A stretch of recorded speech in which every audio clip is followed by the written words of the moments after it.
Hello. So today I'm gonna talk about what is tea. I grew up in Japan. So in Japan, if you go to a cafe, you notice the name is kisate most of the time. Kisa means drink tea. So it never really occurred to me. Tea room or cafe to stop. Really started out stopping for tea. Now mainly they serve coffee. So I kept thinking, so today I want to start pointing out there is 6 points that I think explain what is tea. What is tea? It's the ensemble altogether, action and sentiment and altogether ensemble of things. What are the things? I came up with 6 things. First, you boil water.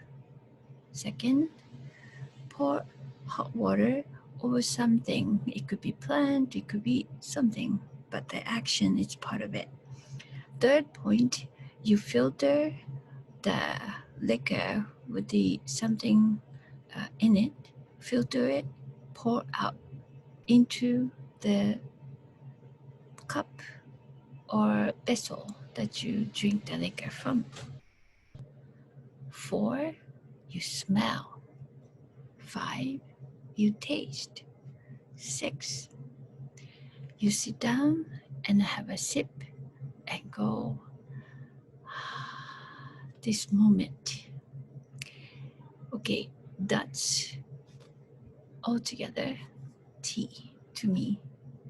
When you think about tea like this, it kind of opens up what is tea.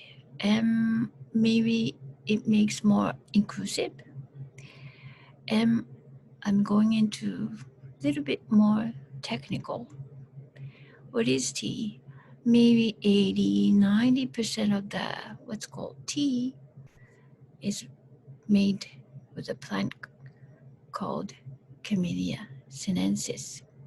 It's a kind of camellia plant that in the history it mostly started in Asia that gives the taste profile level of caffeine as it used as a medicinal plant at the beginning. Also, that plant really versatile. It lets you create something medicinal, create something delicious, create something beautiful, smells nice. It just vast variety of things. It's fantastic. So we've been cultivating in many different ways. So there are a few ways to add to the variety. Of course, the cultivation, or maybe you harvest from the tree in the mountain, like in China, that they do for pu'er, to make a very good pu'er, which is fermented tea.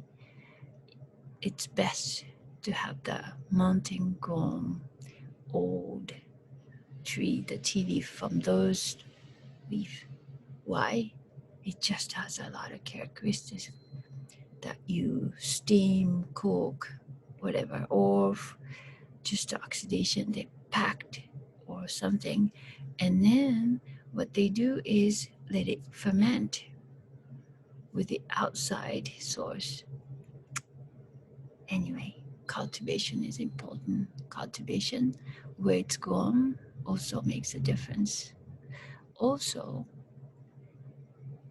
when you want to keep the one flavor that is discovered in your tea garden,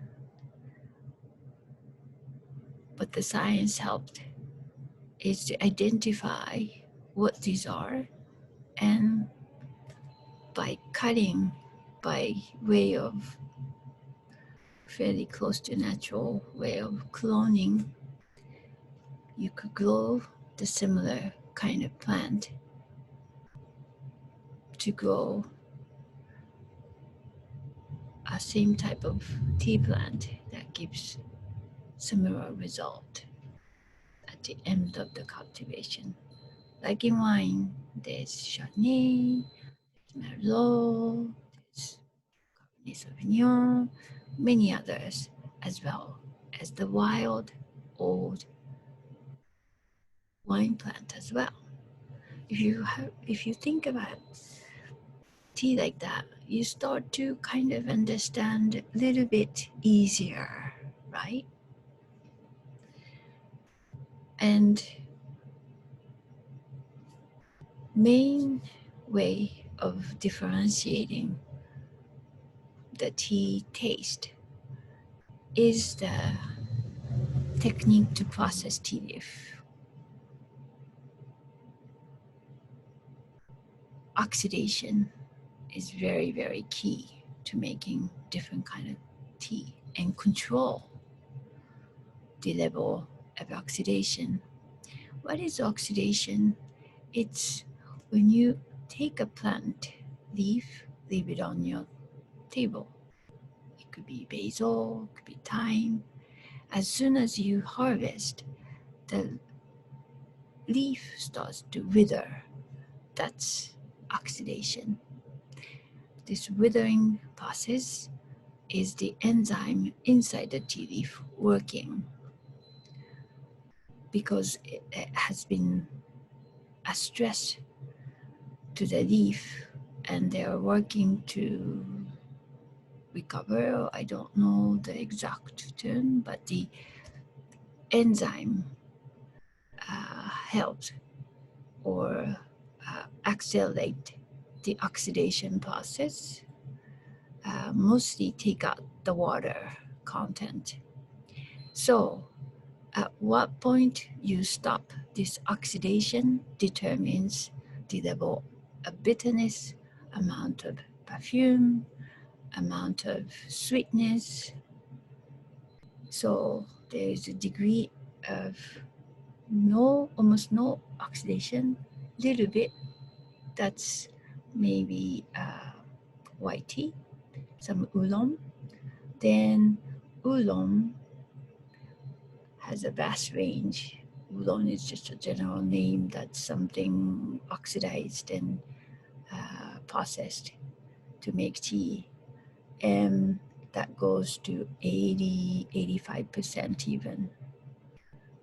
And then when the tea is completely oxidized, the tea leaf, what was originally dark green or light green, it turns a little bit copper-like red, and that's black tea.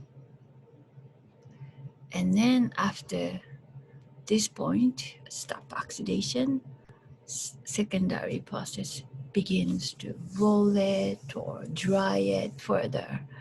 All the tea leaves should go down, the water content should go down to about 2-3% to conserve, trap all the flavors and fragrance of the tea. How fast, what temperature, there are many kind of recipe to do that. And the other part of the tea is something made with other than Camellia sinensis, either some with caffeine like yerba mate, that has a little caffeine content in it, but it is not made with Camellia sinensis, but it is tea.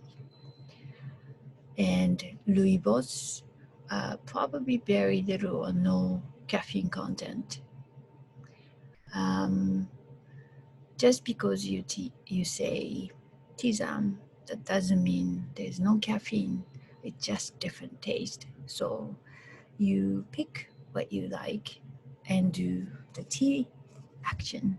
You boil water, you pour hot water over what you chose, filter, pour into your cup, smell, taste, sit down and admire what you pick and the moment of this great infusion. That's tea. to me. So I hope that kind of triggered your little tea curiosity. Thanks.